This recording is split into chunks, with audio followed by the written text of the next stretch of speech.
Olá, olá, estamos de volta para mais um episódio do Motiori Podcast, mais que palavras, transformação, é isso que a gente procura por aqui, a oportunidade de crescer, de se desenvolver, de conversar com gente boa, e como a gente sempre diz por aqui, enquanto a gente divide, a gente multiplica. Enquanto a gente divide experiências, a gente multiplica conhecimento, multiplica acolhimento. Isso é bom demais. Lembrando você de que o Motiori Podcast tem apoiadores e o nosso parceiro BRJP Seguros está sempre com a gente aqui. É muito legal quando empresas e empreendedores aqui do Japão acreditam no produtor de conteúdo independente. Empresas como a BRJP, que acredita aqui no que a gente faz no Motiori, é muito importante porque potencializa o nosso projeto, traz recursos para a gente continuar produzindo e melhorando o conteúdo que você recebe aí, você que está no YouTube, no Instagram, no Facebook, ou mesmo na sua plataforma de streaming ou no seu agregador de podcast, que é uma palavra que quase ninguém usa mais, que são os aplicativos de ouvir podcast por aí. Ó, uma coisa muito importante para você também, se você não visitou a página, dá uma olhadinha lá, na bcstjp/Motiori. Na bcast.jp/Motiori, eu tô com um site novo, dentro do site novo tem a página do Motiori, várias opções para você ouvir, maneira de você se tornar um apoiador recorrente. Lembrando que a gente tem encontro de ouvintes no dia 28 de março, sábado, 6 da tarde, na cidade de Toyohashi.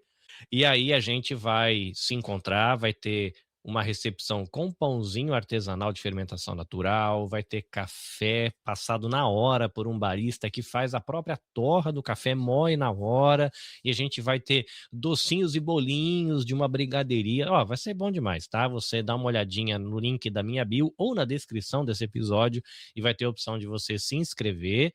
A inscrição é gratuita, mas a gente trabalha com financiamento coletivo. Então você participa, você contribui com qualquer valor, você que pode contribuir do jeito que tu quiser, acima de 500 ienes, e a gente vai fazendo a roda girar e sempre pode acolher. Teremos o psicólogo Irineu Jó por lá também, que vai ser muito bom. Bom, mas isso é no dia 28, Palmeiras, coisa linda e maravilhosa para todos os nossos parceiros que estão lá apoiando para que isso aconteça. Mas hoje a gente está aqui para falar com o jornalista Everton Tobassi, o Cabra. Além de ser jornalista, gosta de escrever, gosta de falar e se meteu numa aventura que foi uma aventura humanitária, na verdade, para cobrir um evento que mudou, em certo sentido, a história do Japão e, com certeza, a história de muita gente lá da região de Fukushima. Bem-vindo de volta, senhor Everton Tobassi, Mr. Everton. Tudo bem? Tudo bem, como diz uma pessoa que quem segue já sabe, né? Mas obrigado, Carlinhos, pelo espaço, obrigado sempre, a gente sempre aí se apoia, né? Mutuamente em projetos, e obrigado não só pelo esse espaço, mas por ter abraçado esse projeto. Carlinhos vai contar aqui, ainda a gente vai falar sobre o Depois da Onda, mas o Carlinhos abraçou de coração aberto esse projeto dificílimo, que foi difícil, né? Estou apanhando ainda, diga-se de passagem. Estou aqui tomando ainda na orelha. Mas eu acho que foi lindo. Eu acho que é um projeto que é um áudio documentário que traz não só emoção, a nossa emoção, mas uma história que marcou o Japão dos últimos anos aqui, né? Então vamos lá. Para quem eventualmente não lhe conhece, primeira coisa da história, quem eres tu? Everton, meu nome é Everton, eu sou jornalista, estou há 25 anos no Japão, exatamente metade da minha vida, completei agora em janeiro, 25 anos no Japão, 25 anos no Brasil. Fiz aniversário de 50 anos e durante esses 25 anos aqui eu trabalhei com a imprensa, com a mídia brasileira, do Japão, da comunidade, mas também do Brasil. Então fui colaborador de várias mídias, BBC Brasil, Folha de São Paulo, o Globo, fui produtor da Record, produtor da Globo, mais recentemente fiz alguns trabalhos aí pro Fantástico, mas eu deixei o jornalismo, tem uns anos já que eu deixei um pouco o jornalismo de lado e comecei a me dedicar a livros. De qualquer forma, ainda eu tenho um programa na NHK toda semana, programa semanal, desde 2008 eu colaboro com a NHK. E, enfim, escrevo livros e é isso, basicamente a minha vida. Mas de vez em quando me pica o bichinho do jornalismo, enfim, o jornalismo não sai de mim, e aí eu acabo aí me envolvendo com alguns projetinhos rápidos, como esse que a gente vai contar. Muito bem. Em teoria, vou colocar aqui em teoria, como é que fica, Rita? Aqui assim, em teoria, né, o nosso projeto, no qual eu participei como editor e sound designer, ou desenho de som, em teoria ele foi publicado ontem no aniversário, que não é uma comemoração, mas é uma em memória, né, daquilo que aconteceu há 15 anos atrás em Fukushima, mas estamos aí no processo de ajuste técnico por conta de algumas ocorrências da área de técnicas de edição e finalização de arquivo, mas enfim. Para mim tava ótimo, mas enfim, aí o editor O que quer editor é mudar, né? chato e tá aqui mudando tudo, mas vai ficar bom, porque é para você, ouvinte, vai ser o melhores. Mas vamos lá, Everton. 15 anos de Fukushima. No ano em que teve o tsunami, se eu não me engano, no dezembro do mesmo ano, eu fui para Iwate, que foi uma das regiões atingidas, e eu participei de uma iniciativa de ação social que foi levar entretenimento e acolhimento para quem estava morando aqui chama Kasetsu de Otaku, que é as casinhas, Provisórias. não era bem um acampamento daqueles acampamentos de emergência do Exército Brasileiro, né? Porque eram casinhas mesmo, né? Uma coisa meio pré-moldada, uns micro apartamentos, uns negócios pareciam um container, né? Era um bairro inteiro de container, praticamente, né? Com as mini casinhas. E tinham muitos vovozinhos, muitas crianças, o clima muito pesado ainda, né? Porque o tsunami tinha sido em março, eu fui para lá em dezembro. E assim, a experiência. Em dezembro eu fui lá, ainda tinha bairros inteiros que até onde o horizonte você olhava só tinha o concreto do alicerce das casas, ainda tinha, sei lá, ônibus em cima de prédio de 3 andares, porque não tinham conseguido tirar ainda, barco no meio de plantação de arroz. Mesmo sendo mais de 6 meses depois, era uma cena aqui meio de guerra, assim, dava a impressão que você estava andando num filme. E durante o processo aqui de edição, e os ouvintes vão poder conferir isso depois, mas você cita de que você foi um dos primeiros estrangeiros, né, repórteres, né, jornalistas, a pisar na região para começar um processo de cobertura. Então eu queria começar esse papo um pouquinho por aqui. Por que tu foi para lá, né? Você mora no Japão, e é jornalista, mas por que essa cobertura? E aí, como é que se desenrola essa história sua com a região até a gente chegar nesse áudio documentário que é o Depois da Onda? Tá, vamos lá. Bom, queria deixar uma observação aqui. A gente sempre fala Fukushima, Fukushima, porque Fukushima ficou gravado aí na memória das pessoas Uhum. por causa da crise nuclear, mas o tsunami é no nordeste do Japão, então ele vai da província de Iwate e chegou até Chiba, na verdade, né? Toda a costa nordeste do Japão foi atingida pelo tsunami. Então teve muita destruição em várias cidades da província de Iwate, da província de Miyagi, da província de Fukushima e da província de Chiba. E aí, do terremoto, além do tsunami, a gente teve a crise nuclear em Fukushima. Quando o terremoto foi numa sexta-feira, não esqueço nunca, foi numa sexta-feira, 2h46 da tarde, eu estava me preparando para sair para gravar um programa na NHK. E nessa época eu já colaborava já há um tempo com a BBC, a gente chama de stringer, é tipo um freelancer um pouco mais fixos, digamos, Uhum. e fazia muita matéria. Já naquele dia já comecei a fazer a cobertura, já me preparando para no dia seguinte ir para lá. Então eu Caramba, lembro, você foi assim em cima aconteceu e você já foi. aconteceu e já fui.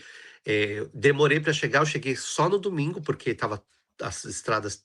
Eu fui de Uhum. trem até onde eu consegui, e depois de lá a gente estava num grupo, a gente conseguiu um motorista que conhecia a região, ele era um motorista de caminhão que ia sempre para lá, para aquela região, e no sábado teve a explosão da usina, então alguns locais ficaram fechados, mas ele sabia chegar lá por outros caminhos. Então a gente chegou em Miyagi, eu Ah, cheguei no ok. domingo à noite em Miyagi. É Foi porque nos nas mesmo que eu ouvi de relatos de gente que, por exemplo, aconteceu o tsunami e a galera que tinha recurso encheu o caminhão de mantimento e tentou chegar lá. As estradas estavam com entulho, com caminhão, é, com casa, não você não não passava, né. não passava, não tinha Nem como. o exército teve que passar tirando os entulhos para o próprio É. exército chegar lá, né, demorou para eles conseguirem chegar inclusive nos lugares, né. Demorou. E aí tinha o problema também da gasolina, porque os É, acabou, postos né. acabou a gasolina e tava os postos, assim, filas gigantescas. E essa pessoa, esse motorista, que eu não vou lembrar o nome dele agora, mas ele foi muito esperto, porque ele foi com uma Wagon que era a diesel. E diesel tinha nos postos, e ele levou ainda galões de querosene, porque o carro a diesel, ele anda com querosene. Então ele foi muito esperto. Então a gente tinha mantimento, a gente tinha gasolina para ficar rodando lá e ele sabia o caminho. Então chegamos lá no domingo à noite. Eu cheguei em Sendai e aí a gente já foi direto para o litoral, já era escuro. Eu fiz a minha primeira entrada ao vivo na rádio CBN, que era parceira da BBC.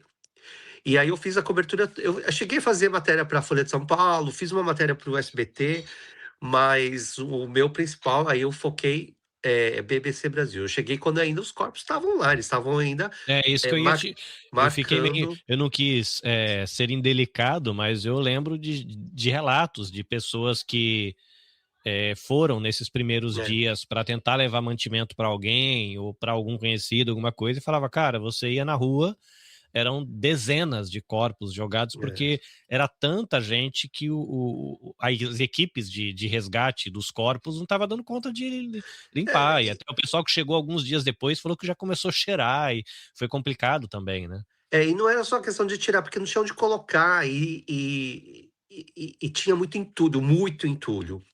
Eu lembro que aí a gente ainda subiu de Sendai, eu fui para Minami Sanrico, que também ficou famosa, que lá sobrou um pinheiro, né, Ah, sim, sim, perto do virou até um litoral. símbolo, né, do Que do virou um do símbolo da aham. cidade ou da reconstrução. E fiquei lá muito tempo. Eu fiquei na primeira vez acho que uma semana, depois eu voltei, fiquei basicamente 3 meses, porque eu rodei todo o litoral até onde dava. O local mais próximo que eu cheguei de Fukushima foi em Yamamoto, que ainda é na província de Miyagi. A primeira vez que eu fui para Fukushima mesmo, ali na região próxima Uhum. da usina, foi só 10 anos depois. E agora, 15 anos depois. Mas assim, eu cheguei a participar de um projeto, não um projeto, mas quando a ONU, as Nações Unidas, eles criaram um dia do tsunami, para as pessoas, saberem mais sobre o Uhum. tsunami, prevenção, etc e tal. E aí eles chamaram 3 jornalistas e algumas outras pessoas que já vivenciaram o tsunami de alguma forma. E aí eu fui um dos convidados e foi muito bacana. Eu fui lá na ONU em Nova York, na sede de Nova York, e tem esse depoimento, se vocês procurarem aí lá na ONU, devem achar o meu depoimento. E aí foi a primeira vez, assim, que eu acho que meio que caiu a minha ficha, porque quando você tá lá, o jornalista ele cria uma carapaça, né, assim, a gente fica meio blindado das coisas emocionais, mas assim, Eu hoje ia eu me dizer emociono. eu ia perguntar disso, porque eu ouço falar dessa questão de que para conseguir lidar com alguns temas, você precisa conseguir fazer o distanciamento emocional, né. Então você está É. ali comentando como se estivesse lendo um livro de geografia, mas se você for se jogar emocionalmente na matéria, você não consegue às vezes lidar com a própria matéria, né. Não, não consegue, até por causa das histórias eram muito fortes. Eu lembro que a primeira coisa que me marcou naquela primeira noite, a gente dormia no carro, enfim, a gente tinha Uhum. mantimento, era uma menina, adolescente, 11, 12 anos, que ela passou a noite inteira gritando no meio ali dos escombros, procurando a mãe dela. E o grito dela, até hoje eu lembro, me assombra de uma certa forma, porque ela gritava, sabe aquele grito desesperado atrás da mãe, assim, tipo, não dava pra ver nada, não tinha luz, né, não tinha as pessoas na época, 15 anos atrás, eu até tinha um celular que era, tipo, quase um smartphone, mas estava começando essas coisas.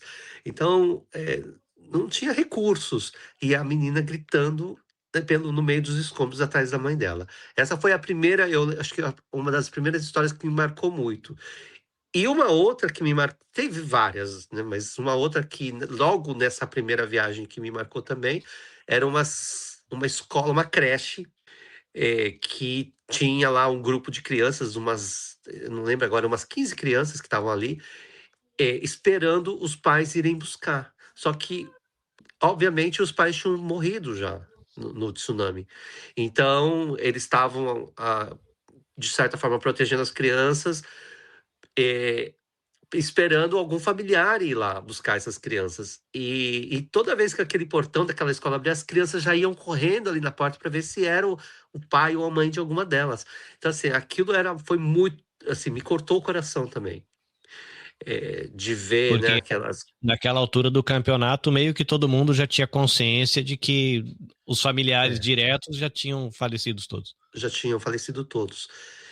E uma outra história que eu também cheguei a cobrir era um senhor que até uma foto dele ficou famosa, circulou bastante na internet, ele chorando em meio à neve caindo, porque aí estava frio ainda para ajudar, né? Tava nevando naquela época.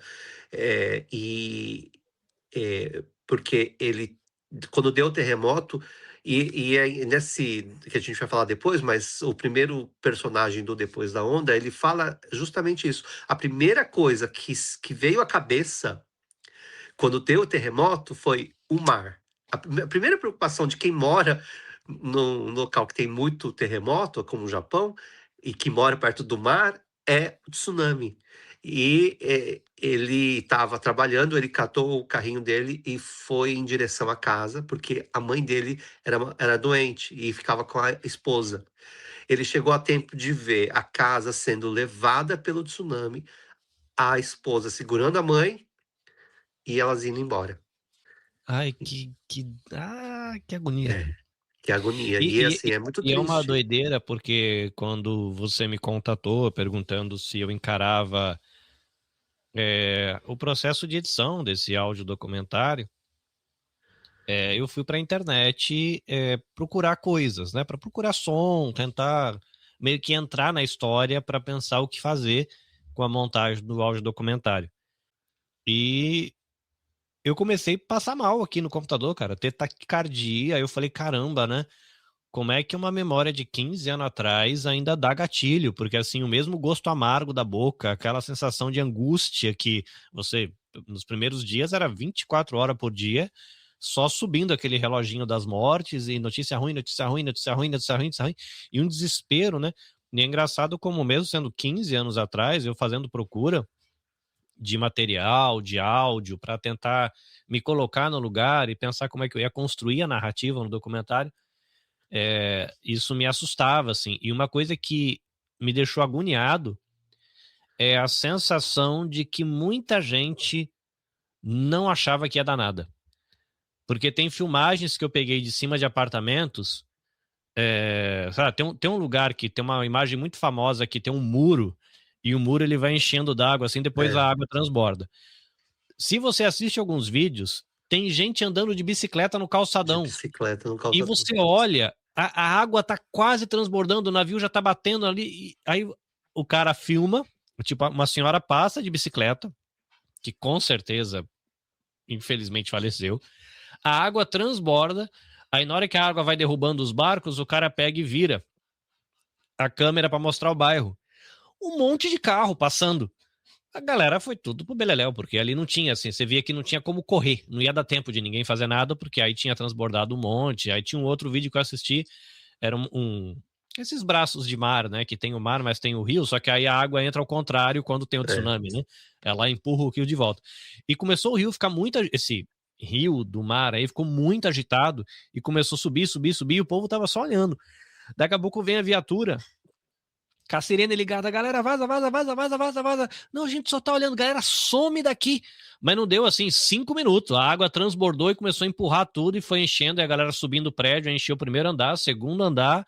E aí eu falei, caramba, muita gente acha que não fala, imagina, vai passar é. água aqui, vai ficar por isso. Aí eu penso que muita gente faleceu nessa confiança de que, imagina, terremoto tem sempre, isso não vai dar nada, né? E é o primeiro tsunami, porque assim, o maior sempre é o segundo, ou enfim, veio a primeira onda que não foi muito, então muita gente voltou para casa, esse foi o problema.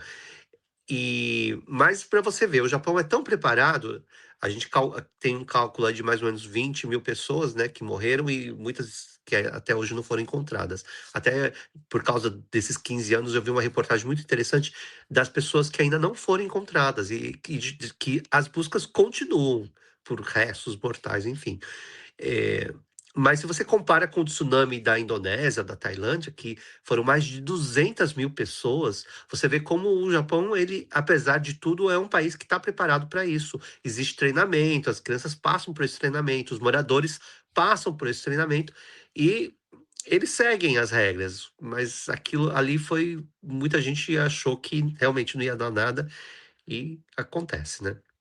Bom, você fez esse acompanhamento, eu lembro de você ter citado de que você acabou se debruçando sobre esse tema, né, você citou no comecinho do papo que, você focou, apesar de ter feito matérias para vários veículos de informação, você focou no seu compromisso com a BBC Brasil, e você passou, pelo que eu me lembro, cerca de 10 anos, né, trabalhando com a BBC. Feito isso, agora são 15 anos, por que voltar, né, já que o seu compromisso com a BBC tinha, terminado, né, esse retorno tinha a ver com a BBC de novo, não tinha? O que que fez tu ir para lá agora 15 anos depois? Então, eu tenho um tempo já, né, uns 5 anos mais ou menos, que eu meio que deixei o jornalismo de lado, há um pouco menos, uns 4 anos. O jornalismo, assim, eu adoro jornalismo, mas eu acho que esse jornalismo do dia a dia é para jovens, né, eu acho que eu prefiro focar em livros. E, eventualmente, uma ou outra matéria eu gosto de fazer, porque é o que eu gosto de fazer mesmo, de ouvir histórias e contar essas histórias. Uhum, E aí agora, nos 15 anos, surgiu o governo japonês, o Ministério do Meio Ambiente, organizou um tour de imprensa e, e abriu lá as inscrições e me mandaram. E eu acabei me inscrevendo assim, por escrever, como eu não inscrever, né? Porque como eu não atuo mais como jornalista, eu não colaboro mais sempre assim com nenhuma mídia. Eu achei que eles nem iam me escolher. Tinham mais de 40 inscritos lá, 50, não sei. E aí me chamaram, me ligaram, falei se eu realmente tinha interesse, se eu venderia a matéria para alguém. E aí nisso, já que eu fui escolhido, a primeira mídia que me veio à cabeça foi a BBC. Já que eu cobri tudo pela BBC, nada mais justo que oferecer para eles. Então, eu fiz uma proposta de uma pauta em cima do que eu sabia que eu ia ver e mandei para eles e eles gostaram, e aí foi isso. Tanto ontem entraram 2 matérias grandes, né, bem, 2 uhum, relatos enormes, falando sobre essa visita a Fukushima. O que é interessante de Fukushima, como eu disse, eu só cheguei a ir para Fukushima, próximo lá da usina, nos 10 anos no aniversário de 10 anos do terremoto, do tsunami. E tinha acabado de ser reaberto, ou seja, não tinha moradores, eles ainda estavam limpando. E eu achei interessante voltar agora nesses mesmos locais para ver o que aconteceu nesses 5 anos. E aí você vê, a gente passou pelos locais destruídos pelo tsunami, que foram 15 anos e muita coisa ainda precisa ser feito. Você vê só canteiros de obras lá. É um processo que o governo calcula que vai conseguir terminar lá para 2035. Falta muito tempo ainda. Eh, não tem casas, eles construíram um muro gigantesco entre o mar e a terra, então você não consegue mais ver o mar de lugar nenhum, tem um muro gigante, e só que muita gente não quer voltar também, né, então todas as os espaços ali estão vazios. E aí tem essa tentativa de reconstrução, que é e é um muito desafio difícil. mesmo para quem fala assim: "Vem empreender aqui", mas empreender o quê, né? Vou comprar de quem e vender para quem, né?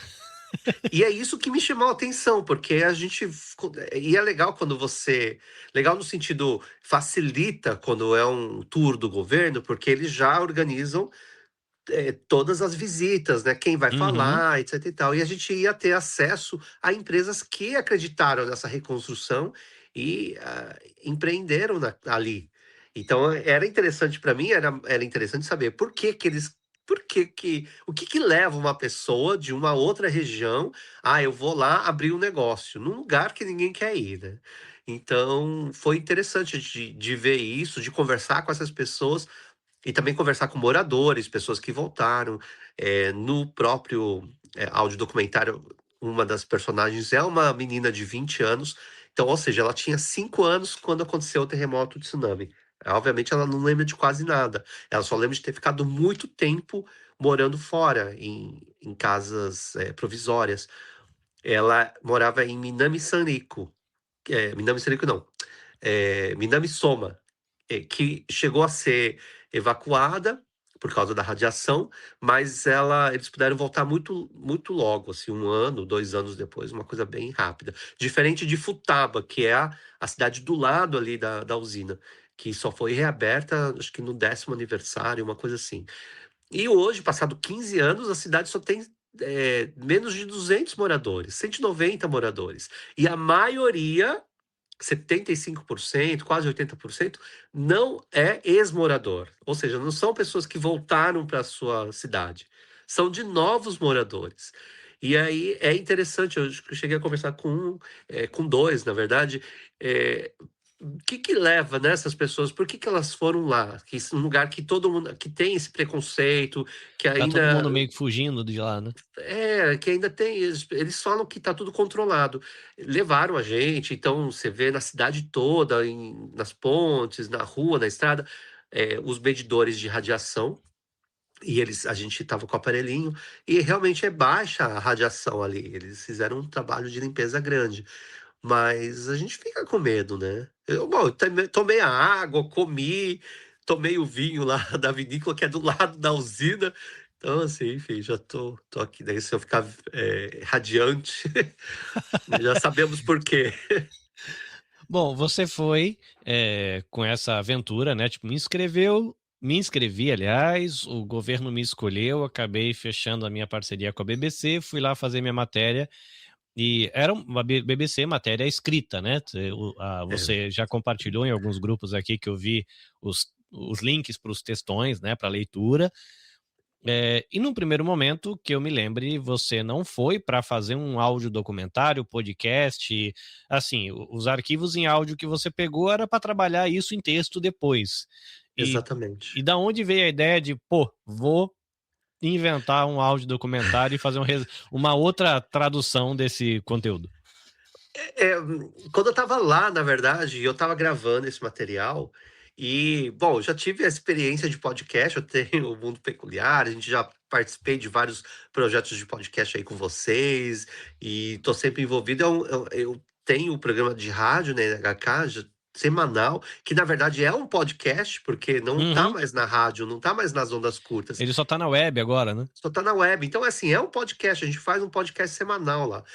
Eu gosto muito do rádio, do podcast, do áudio, né. E aí na hora lá eu pensei: "Ué, por que não aproveitar, já que eu estou aqui, que é uma oportunidade, assim, digamos, quase que única, de Uhum. conversar com pessoas", porque uma coisa é eu ir com esse tour do governo que tá tudo liberado, entre aspas, e outra é eu ir lá por minha conta, com meu Você risco e gostaria de tentar falar fazer. comigo?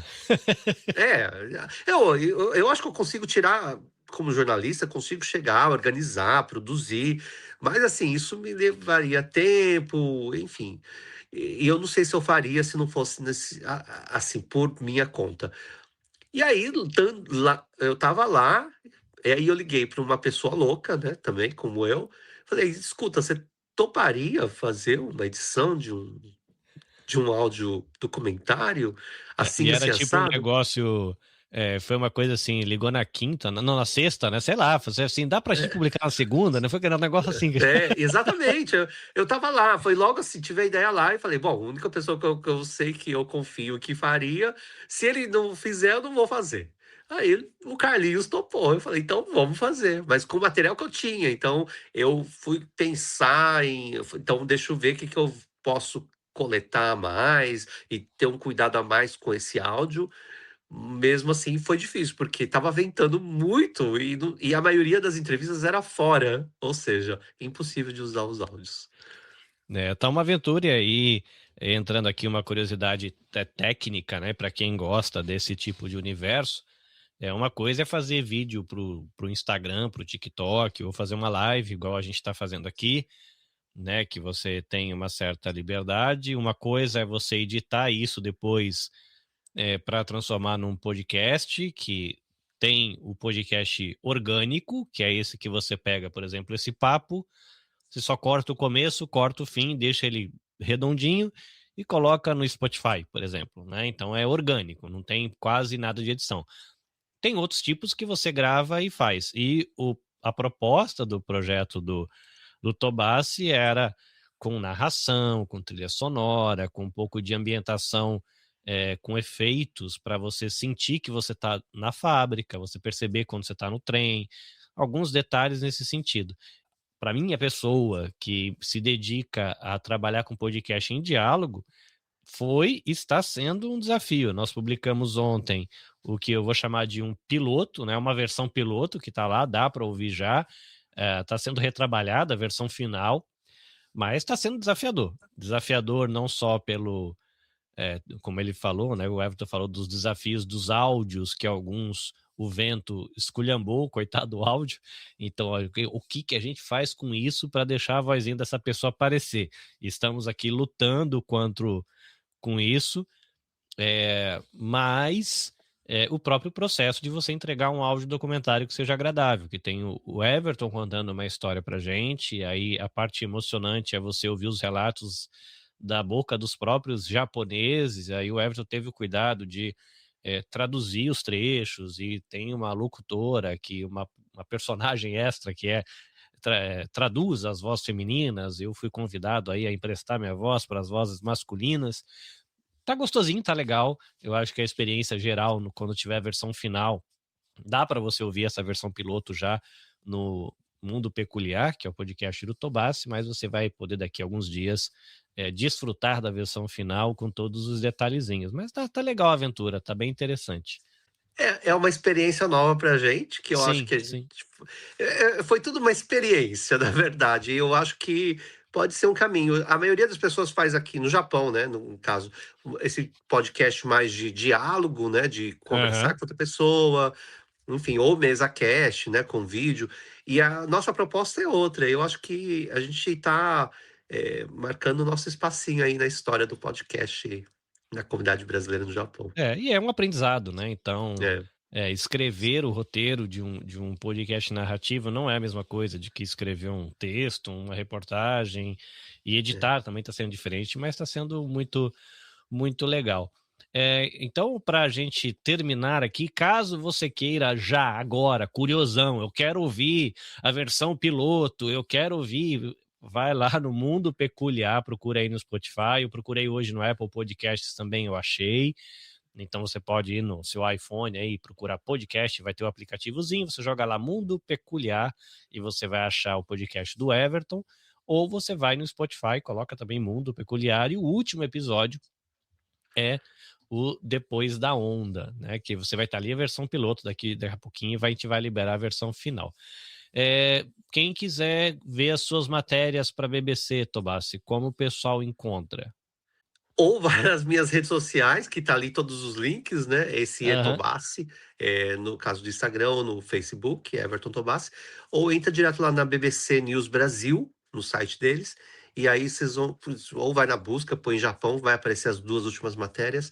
Uma é um relato mais pessoal, falando que aliás, eu ia comentar isso, que uma coisa que me marcou muito e achei interessante é de ver no mesmo local, Futaba foi atingido pelo tsunami, então tem uma parte da cidade que foi de Futaba e Namiya, no caso, né, que eu visitei uma escola. Então você vê a destruição do mar, e na outra é uma outra destruição, porque as coisas estão lá, as casas estão lá, as pessoas tiveram que abandonar correndo, né? Então elas largaram as coisas do jeito que estavam. Você vê um calendário ainda 2011, assim, tipo, não pode entrar lá. Então você vê pelas janelas das casas. As casas intactas, tudo coberto de poeira, 15 anos sem ninguém mexer. o que falta ali são pessoas, então isso é um contraste muito grande. Num mesmo local, você ter 2 tipos de desastres, né, um levado pela onda, pelo mar, e a outra levado pela radiação. E aí um dos textos eu faço essa comparação, conto essa minha experiência, de como é visitar cidades fantasmas, viraram cidades fantasmas. E a outra é o relato, dessas pessoas que voltaram, é um relato das pessoas que estão querendo investir e ajudar na reconstrução. Tinha muito mais coisa, eu tinha muito material, mas assim, não dá pra gente fazer tudo, né. E aí eu quis ir lá mais pelo lado humano nessa matéria, de mostrar como que a cidade, a região se recupera através das mãos das pessoas. O mar foi lá e destruiu, mas o ser humano foi lá e reconstruiu. E eu acho isso, muito interessante da gente ver e entender como que é esse processo todo. Coisa boa, coisa boa. Então, só lembrando aqui, gente, o áudio documentário Depois da Onda, Fukushima, 15 anos depois, ele tá com a versão piloto já disponível no podcast Mundo Peculiar. Você pode procurar na Apple Podcasts, você pode procurar no Spotify. Lembrando, é uma versão piloto, então a experiência não tá legal 100% como vai ficar no final. Mas se você é curiosão e quer ouvir, eu quero ouvir a versão piloto, vai lá, você já pode ouvir.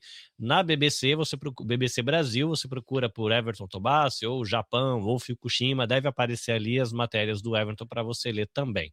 Tá bom? Se você gosta aqui do que a gente faz no Motiori, coisa linda e maravilhosa, considere assinar o nosso canal no YouTube, Nabecast JP, é o canal da produtora, mas é ali ou aqui, né? Se você estiver assistindo no YouTube agora, a transmissão, ou mesmo no Facebook, é onde eu transmito os bastidores de gravação. Estou transmitindo também para o Instagram, para o pessoal que está no Instagram. O Instagram é ótimo, né? Instagram. Oi para você. Se você quiser conhecer a nossa página, visite nabecast.jp/motiori e ali você vai ver em todas as plataformas que você pode ouvir o podcast, que vai além do YouTube, do Spotify, tá no YouTube Music também, mas tem outras para você ver. Se você digitar nabecast.jp/apoio, você consegue entrar numa página que você pode escolher ser um apoiador, um ouvinte que faz um apoio regular. Todo mês você faz ali uma pequena contribuição. Nesse movimento coletivo, você acaba ajudando esse projeto a crescer, que é coisa boa demais.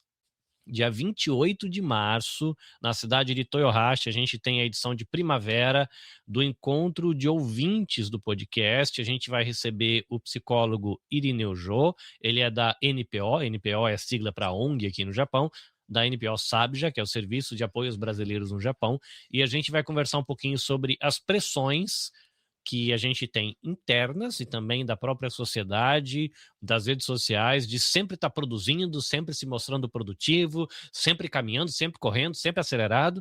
E a gente vai pensar sobre isso e aí se perguntar um pouco sobre a questão do cansaço, o cansaço físico, o cansaço mental. Quem sabe a gente conversar um pouquinho sobre burnout, que é uma coisa que muita gente não conhece. A gente vai falar um pouquinho sobre descanso, enfim, um tempo de reflexão.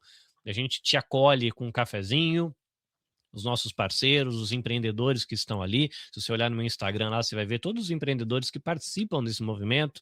Tem cafezinho, tem pão de fermentação natural, tem bolinhos, tem docinho, tem torrada, tem abraço, tem momento de tirar foto, tem artesanias, enfim, é um momento bem gostoso para você se sentir acolhido. Depois é gravado o episódio ali com a participação dos ouvintes. Os ouvintes, eles não assistem a participação do episódio, eles são parte do episódio, pegam o microfone, fazem perguntas, interagem com o psicólogo e a experiência toda é muito legal. A gente tem como acolher ali cerca de 60 pessoas, então você ainda tem tempo de fazer a sua inscrição.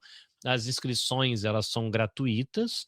E lá, durante o evento, a gente tem um movimento de financiamento coletivo, onde cada ouvinte pode contribuir com o valor que desejar a partir de 500 ienes. E tem lá uma caixinha onde todo mundo coloca a sua contribuição para que a gente tenha essa rodinha virando e possa fazer a edição de junho, a edição de junho, que é a edição de verão desse ano 2026. Se você não conhece o nosso parceiro, a BRJP Seguros, fica aí o convite para você conhecer. Procura aí no Instagram, BRJP Seguros. Seguro para carro, seguro para moto. Tem uma questão muito legal que são os seguros de viagem, que é interessante, uma coisa que eu não sabia que existia. E outra coisa que eu não sabia que existia também é seguro para os animaizinhos. Os seus animaizinhos de estimação podem também ter um seguro, e aí você tem um suporte para quando o seu animalzinho precisar de um cuidado, que né, eles ficam doentinhos também, como crianças e adultos, e isso é muito legal. Eu acho que não esqueci nada, que eu esqueci sim, coisa muito importante. Se você quiser tomar um café da manhã, um café da tarde gostosinho na sua casa, com um pão de fermentação natural, tem a JBJ Pães aqui no Japão, padeira de pães artesanais, uma empreendedora brasileira, e ela tá com uma parceria aqui com o Mochiori Podcast. Então, se você entrar em contato com ela e falar assim, ouvi falar do seu pão lá no podcast, as suas compras vão direcionar um recurso para a produção do nosso conteúdo, que a gente investe lá na produção também dos encontros dos ouvintes. Tá certo? Tá tudo bem, seu Everton? Sabe que eu falei tudo? O que você acha? Acho que falou. É isso, gente. Só que, reforçando, se você quiser acompanhar o Everton, coloca aí no Instagram Tobassi com C. No Apple Podcasts e Spotify, você procura por Mundo Peculiar. Tem o site também, Mundo Peculiar, com algumas postagens e algumas coisas para você ler. E se você quiser ler as 2 matérias que ele escreveu para a BBC Brasil, vai lá no site da BBC Brasil e coloca por Tobassi ou procura por Japão, que você vai encontrar as matérias dele. É isso, a hora de você dar a sua saudação final, dizer o seu tchau, fazer convite, mandar beijo para todo mundo. Bom, a única coisa que eu queria te agradecer novamente, Carlinhos, por entrar nessa loucura, na minha loucura, na sua loucura, que eu acho que é uma loucura, mas que eu acho que teve um resultado muito bacana. E deixar aí para os ouvintes, né? Se vocês gostarem e vocês quiserem outros projetos nesse formato, mandem mensagem, que aí eu consigo convencer melhor o Carlinhos a editar o próximo. Você sabe aquilo que você ficou lá se matando? Vamos fazer mais. Aquele que você não dormiu, mas tudo não bem. Dormiu, ficar de madrugada, ficar ansioso. Muito bom. O podcast narrativo é um podcast bem legal, assim, tem vários projetos no Brasil, tem brasileiros, tem feito projetos muito interessantes, alguns com muita leveza, contando histórias do cotidiano, outros abordando temas super pesados e tensos. São pessoas muito dedicadas, então normalmente tem essa parceria de alguém que pesquisa, escreve, e de alguém que vai lá e colocar isso em formato de áudio. Então, se você tiver interesse de ouvir histórias, qual é o tipo de história, procura lá o perfil Etobassi, manda mensagem lá no direct para ele, conta suas ideias para ele, de repente você ilumina o nosso amigo Tobassi para que ele tenha ideias aí, a gente prossiga com esse projeto de podcasts narrativos, episódios narrativos lá no Mundo Peculiar. Coisa linda. Gente, abraço para você. Se você está ouvindo no Spotify, Apple Podcast, Cashbox, ou sei lá onde você está ouvindo e você não segue a gente, fica aí o convite. Mochiori Podcast é um podcast pensado para contribuir com o bem-estar e para produzir e promover conversas sobre educação, desenvolvimento pessoal, saúde mental, né, para a gente ficar bem, a gente se desenvolver, crescer, a gente se conhecer, se conectar, se apoiar. E é pensado para a comunidade brasileira no Japão. Existem muitos projetos dedicados a mostrar o Japão para o mundo, e esse é um projeto para trazer o mundo para ser uma ferramenta e um instrumento positivo na vida do brasileiro, da comunidade brasileira no Japão, nossos 200 e tantos mil brasileiritos que estão por aqui. É isso, gente boa, muito bom ter você por aqui, a gente se encontra no próximo episódio, até a próxima, sayonara!